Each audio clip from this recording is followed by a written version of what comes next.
యువతకు 2 నెలల్లో 6,000 కోట్లు ఇస్తాం. అర్హులకే రాజీవ్ యువ వికాసం.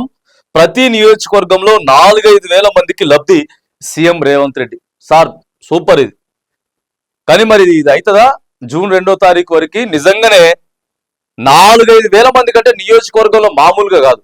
4-5 వేల మంది కంటే 6-5-30 దాదాపుగా 700 మందికి ఇవ్వచ్చు ప్రతి మండలంలో. ఓ 6-7 మండలాలు ఉంటాయి కాబట్టి ఒక మనిషికి మామూలుగా కాదు. మరిగా ఎంత పైసలు ఎంత 3 లక్షలు అనుకుంటా. 3 లక్షలు ఉన్నది. తర్వాత మంచిగానే ఉన్నాయి. ఇప్పుడు టీఎస్ ఓబిఎంఎంఎస్ లో దరఖాస్తులు అవుతున్నాయి ఆల్రెడీ. నిన్నటి నుంచి దరఖాస్తులు షురూ అయిపోయినాయి. మళ్ళీ దీంట్లో కూడా ఏంది తెలుసా, దీంట్లో కొన్ని ఉన్నాయి. రేషన్ కార్డు ఉంటేనేనట. మరి రేషన్ కార్డు చాలా మందికి లేదు. ఇప్పుడు యువతకి ఎందుకు లేదు అంటే ప్రధానంగా మహిళలకి లేదు. పెళ్లి అయిపోయింది, పెళ్లి అయిపోయిన తర్వాత ఆడికెళ్ళి డిలీట్ చేయించుకున్నారు. ఈడ ఎంటర్ కాలే, ప్రభుత్వం చేయలే. మళ్ళీ మీరేం చెప్తారు, రేషన్ కార్డు మాత్రానికి ప్రామాణికం. ఆన్లైన్లో అదే చూపిస్తుందట. నిన్న ఒక ఆయన చెప్తున్నాడు, మీ సేవ ఆపరేటరు ఖచ్చితంగా రేషన్ కార్డులో పేరు ఉంటేనే ఆన్లైన్ అవుతుంది, లేకపోతే కాదు. ఇది ఒకటి పెట్టిండ్రు. తర్వాత ఇక చూడండి, ఎమ్మెల్యేలు మండలాల్లో మీటింగ్లు పెట్టి అర్హులుగా గుర్తించాలి. ఇక సరిపోయింది. అధికారులు కాదట, ఎమ్మెల్యేలు. ఎమ్మెల్యేలు పెడితే ఇంకేముంటది, టిక్ పెట్టుడేనా. ఆడ మండల అధ్యక్షుడు, మండల అధ్యక్షుడు టిక్కు పెడతాడు. ఆ ఎమ్మెల్యే దాన్ని ఇడికెళ్ళి పంపిస్తాడు. అంతేనా? ఇక కార్యకర్తలకు ఇవ్వచ్చు, కానీ అర్హత ఖచ్చితంగా ఉండాలి. ఇక మొత్తం కాంగ్రెస్ పార్టీ కార్యకర్తలకే వస్తాయి. ఇది మనం వేరే ఎక్కడో దినపత్రికలు రాసినాయి కావండి. ఇది కేవలం వెలుగు దినపత్రికే రాసింది. వెలుగు దినపత్రిక ప్రభుత్వానికి ఫేవర్ గా రాసుకొచ్చేటటువంటి దినపత్రికే. ఎమ్మెల్యేలు మండలాల్లో మీటింగ్ పెట్టి అర్హులను గుర్తించాలట, కార్యకర్తలకు ఇవ్వచ్చు, కానీ అర్హత ఖచ్చితంగా ఉండాలి. ఉద్యోగాలు, ఉపాధి, స్కిల్ డెవలప్మెంట్ కు ప్రియారిటీ. పన్నుల వసూళ్లు, ఇన్ఫ్లేషన్ కంట్రోల్ గా తెలంగాణ టాప్.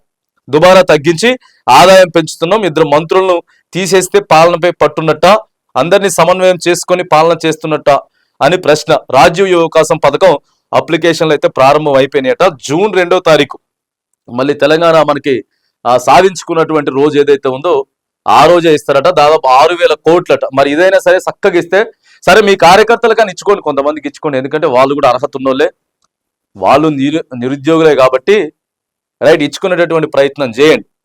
కానీ మళ్ళా దీంట్లో కూడా మొత్తం కార్యకర్తలకే ఇస్తామంటే మాత్రానికి పోయినసారి ఏమైంది, దళిత బంధు మొత్తం బీఆర్ఎస్ వాళ్ళ కార్యకర్తలకే. వాస్తవం. బీసీ బంధు గదే కథ, మైనారిటీ బంధు గదే కథ, డబుల్ బెడ్రూమ్లు ఈలే. కొత్తగా ఇల్లు కట్టుకోండి అని చెప్పి చివరిలో దరఖాస్తులు పెట్టించింది కదా, అవి కూడా ఈలే. అవి కూడా మొత్తం బీఆర్ఎస్ కార్యకర్తల పేర్లు. ఏమైంది, ఈడ్చి కొడితే ఎడబడ్డరు. ఈడ్చి కొడితే 38 స్థానాలకు వచ్చింది పరిస్థితి. అధికారం పోయింది. మౌత్ క్యాన్వాసింగ్ చాలా డేంజర్గా ఉంటుంది. నువ్వు సోషల్ మీడియాలో చెప్పేది వేరుంటది నీకు, కానీ నోటి మాట మాత్రానికి మామూలు పవర్ఫుల్ కదా, ఎక్కడి దాకా దూసుకొని పోద్ది. బీఆర్ఎస్ లో అప్పుడు అదే జరిగింది. నోటి మాట విస్తృతంగా పాకిపోయింది. మొత్తం వాళ్ళకే ఇస్తున్నారు. ఇప్పుడు కూడా మీ వాళ్ళకే ఇచ్చుకుంటే ఇదే కథ అవుతుంది. అర్హులైన నిరుద్యోగ యువకులకే రాజీవ్ యువ వికాస పథకం వర్తింపజేయాలని సీఎం రేవంత్ రెడ్డి ఆదేశించారట. గ్రామాల్లో ఉండే నిరుద్యోగ యువకులతో పాటు ఎమ్మెల్యేల వెంట ఉన్న కార్యకర్తలకు సైతం ఈ స్కీమ్ కింద స్వయం ఉపాధి కల్పించాలని బాజాబ్తో చెప్తున్నారు. అసలు ఇంతకుముందు బీఆర్ఎస్ గవర్నమెంట్ కూడా చెప్పలేదు. ఆ ఎంపీడీఓ లేకపోతే కలెక్టరు ఫైనల్ చేయండి అని చెప్పారు, కానీ ఎమ్మెల్యేల ప్రమేయం ఉండొద్దని చెప్పిర్రు. సరే, ఇంటర్నల్ గా ఖచ్చితంగా వండుకుంటూ అయితే ఉండదు, కానీ ఇక వీళ్ళైతే కార్యకర్తలకు కూడా అని చెప్పి డైరెక్ట్ చెప్పేస్తున్నారు. గ్రామాల్లో ఉండే నిరుద్యోగ యువకులతో పాటు ఎమ్మెల్యేల వెంట ఉన్న కార్యకర్తలకు సైతం ఈ స్కీమ్ కింద స్వయం ఉపాధి కల్పించాలని, కాకపోతే వారంతా ఖచ్చితంగా అర్హులై ఉండాలని సూచించారు. ఇందుకోసం రాబోయే 2 నెలల్లో ఎమ్మెల్యే చేతుల్లో 6,000 కోట్లు పెట్టబోతున్నట్లు చెప్పారు. అర్హుల గుర్తింపు కోసం ఎమ్మెల్యేలు మండలాల్లో మీటింగులు పెట్టుకోవాలని సూచించారు. పారదర్శకంగా పథకాన్ని అమలు చేయాలని, అర్హులకు మాత్రమే ఇవ్వాలని తెలిపారు. అసెంబ్లీ ప్రాంగణంలో సోమవారం రాజీవ్ యువ వికాసం స్వయం ఉపాధి పథకం దరఖాస్తుల స్వీకరణ కార్యక్రమాన్ని సీఎం రేవంత్ రెడ్డి ప్రారంభించారట. ఇక ఉంటది దీని మీద సోషల్ మీడియాలో జూన్ 2 నుంచి చూడాలి. ఇక రానాయన ఉంటాడు కదా, ఇక రానాయన పెట్టేటటువంటి పోస్టులు చూస్తే మామూలుగా ఉంటది.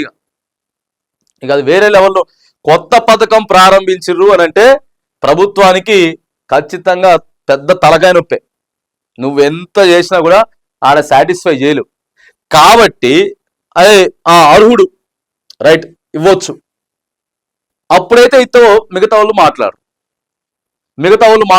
ప్రభుత్వం మీద పెద్ద వ్యతిరేకత రాదు. ఈ పథకం మీద కూడా పెద్ద వ్యతిరేకత రాదు. మంచిగా పెట్టిండ్రు పేరు రాజీవ్ యువ వికాసం అని చెప్పి మంచి పేరు పెట్టిండ్రు.